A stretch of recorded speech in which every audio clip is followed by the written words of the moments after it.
Hello students, today we are going to see the chapter 3 arrays. First, before seeing what is an array, we will see why we need array. Okay, just see this simple program. Int m for I is equal to 1, I less than or equal to 10, I plus plus, m is equal to integer dot pass in n dot readline. That is, the input is being stored in the variable m.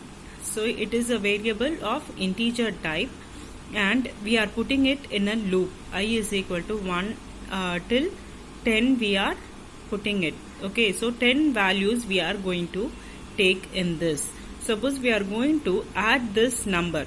Okay, otherwise we will take some 10 students marks we are taking and we are going to find the average. So for each iteration it will take one value into m and that value will be keep on added. After that, at the last you can get the sum of the number, and if you want to go through what are the marks you have entered, is it possible? No, it is not possible, because for each iteration the value of m will be changed. This is because the variable m is assigned a single memory location that can store only one integer value. So as the iteration goes on, for each value of m, you have only a single memory location. So the previous value will be deleted and the new value you are going to enter will be in the memory location. So only the last entered marks alone, it is possible for you to take it back. For other things it is not possible. So to avoid these problems, suppose you are going to create a student database, means you need all the datas about the students in your memory. Then only you can go through your marks. That is the student through. If you are going to maintain student database, means which is main important, the marks, the students' names and their roll numbers. Those three are important. Why you need that? Often if you want to go through it, you want to just see what the students have done, you want to see the marks of the students, or you want to arrange the students in the alphabetical order, in your roll number order, means you need the data. Without the data you cannot do anything. So to keep the data, that is store your data in your memory location, we go to a data type called array. Okay, so for each entry of an m value, the previous value of m will be deleted, as I said before for in this. So finally the last entered value alone will be there in the variable m. So to store multiple values of same data type in a single variable, we need the array. Okay, in a single variable we are going to store all the datas of same data type. It cannot be of different data type. One value of character and one value of integer cannot be stored. If integer means only the integer values, character means only the character values. That only can be saved in a single variable. Okay, in a single variable we are going to save it. We will see how it is. For example, need to calculate 10 student marks. As I said before, that only have explained here. If you want to go through the loops, means it is not possible. You cannot get the value once again. So you need to store the data. For that only we use this. We can say it as a dimensional array also. This is the array. So this data type only we are going to use to save more datas, but in a single variable name. First we will see what is a dimensional array. A dimensional array is a structure created in the memory to represent a number of values of the same data type with the variables having the same variable name and along with different subscripts. So it is also called as subscripted variable. Okay, so the array has the same variable name and it is going to store same data type, and only thing is the subscripts is going to change. According to your values, the subscripts is going to change. We will see here. See, this is your array. M of I is there, no, within this square brackets. This is the way we declare the array, and this is the variable name. So this is going to be the same name, and only the subscripts is going to change. This is the subscript. According to the I value, the subscripts will be changing here. For I is equal to 1, here it will be 1. For 2, it will be 2. Like that, it will be changing according to the iteration. Okay, and for each and every subscript, you can store as many values as you can. That is, here from 1 to 10 is given. So, 10 values you can store in M of I.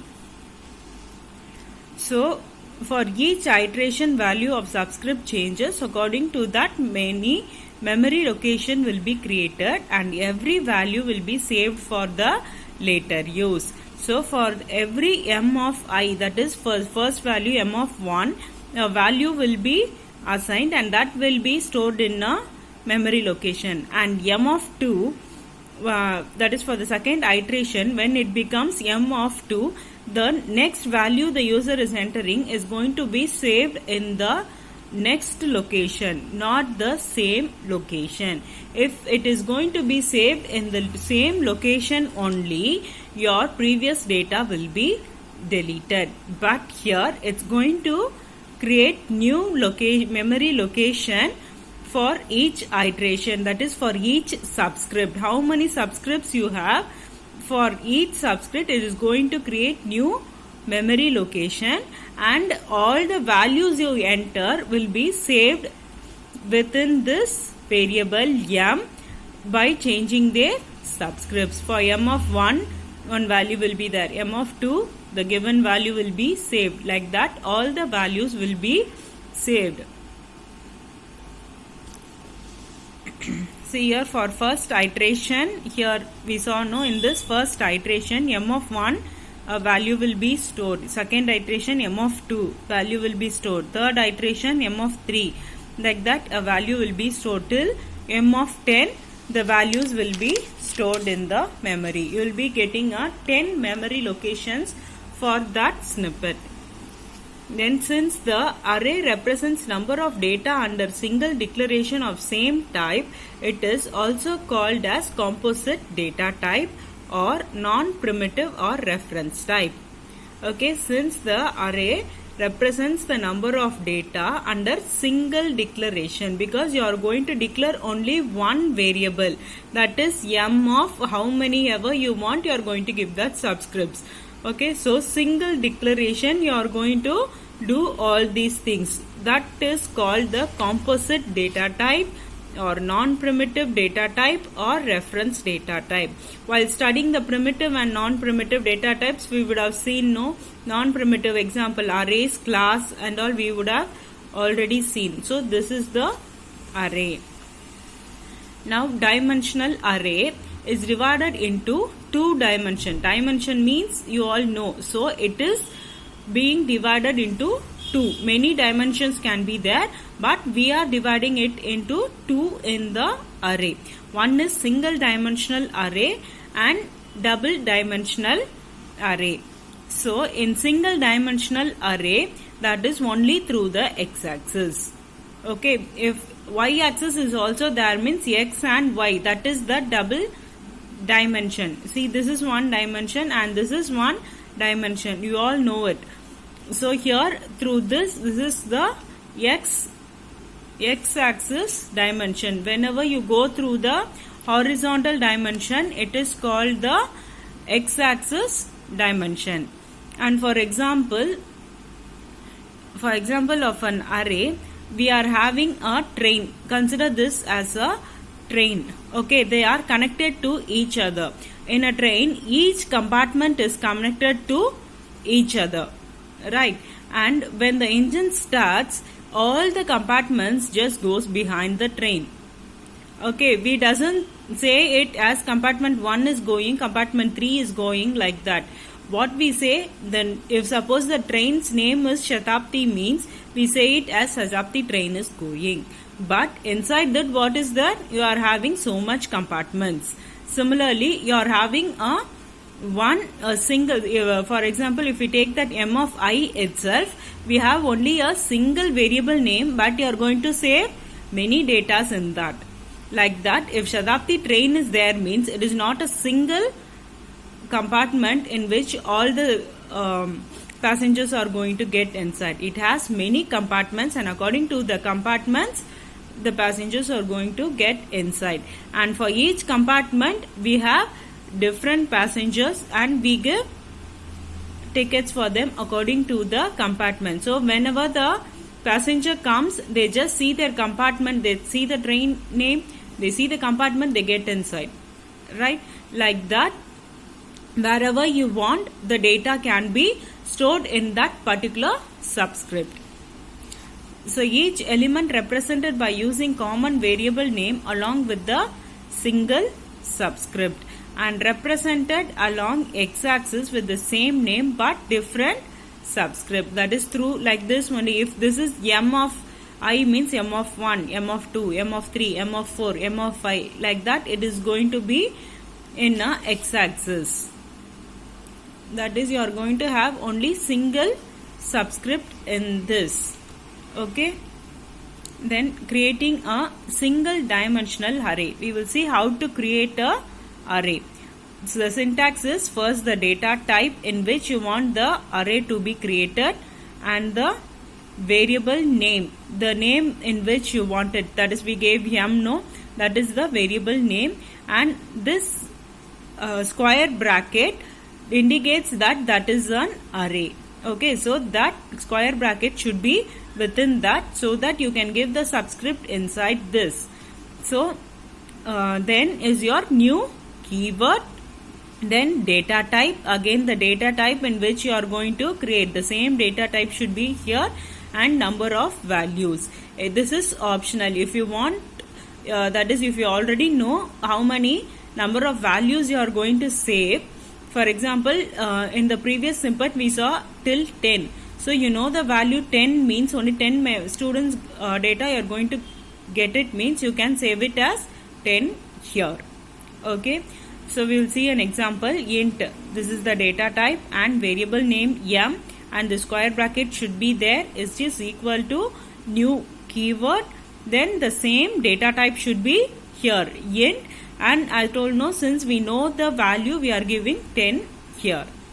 Okay, so this is the array declaration. If you, after declaring this only, if you use the m, you can use it. Otherwise, it doesn't know that it is an array, and it will show an error for you. So this declaration should be done before using the array values. So in this, see here, in this we have given the value m int 10. So the m can, the variable m can store 10 data values. Okay, and in the array, how it takes is 10 means it does not start from 1 to 10. It always assigns the value, the first subscript to be 0. That is m of 0, m of 1 till m of 9. So the first value always it assigns from 0 only. Okay, so if you want to enter 10 values means it should be from 0 to 9. Okay, then subscripts have same variable name but different subscripts, and these are subscripts 0, 1, this 8, 9 and all is there, no, they are called the subscripts. So the m of 1, see the variable name is always the same, only the subscript is going to change. So array will always begin with 0th subscript, and so n elements is denoted from 0 to n minus 1. That is, if 10 is there means we are denoting it from 0 to 9, because 0 is counted as 1, 2, like that it is coming. So till 9 means you get the 10 values. That's why we are saying 0 to n minus 1 elements. For example, 10 means 0 to 9, 8 means 0 to 7, like that. Subscripts are also known as cells. See, this each subscripts are also called as cells of this variable. Okay, so m of 0 is one cell, m of 1 is one cell, m of 8 like that. Everything is a cells. See here. So now we are going to save some values here. So in m of 0, 33 is saved. M of 1, 12. M of 2, 32. Like that we have saved some values in this. These values will be stored in different memory locations. So whenever you want these values, it is possible for you to get those values through this variables, that is m of and the subscript. So whichever subscript you give, you get the particular values. Okay, so through this variable, whenever you want, it is possible for you to get these values. And this is the declaration of different data types. Okay, first I showed here the integer. Similarly, we can declare array variable in all the data type. Okay, integer, float, character and string. So int m new, the same data type and value 10. It is not that 10 should be there. For example, only have given here. Okay, so how many ever values you want? Suppose your class is having your strength is going to be 48, like that means then you can give it as 48. So your class details can be saved in this. So 48 members are there, no, that is 48 students are there, no, their details can be saved in this according to that. So float m and new, see here the same data type should be mentioned here, float, and the subscript value can be changed according to you. Similarly for character, m new character, and string m new string. And in integer the same thing, only in the integer data type you can save only integer values in the array. In float means only float, character means only character values, string means only the string values can be stored. Okay, you cannot store a string in a int and int in a string. Then using the arrays. In using the arrays, we have 4 types. Okay, using the arrays we will see in the next class. You go through the book. First get the introduction. I hope you all would have understand. If you have any doubt, you can ping me at any time.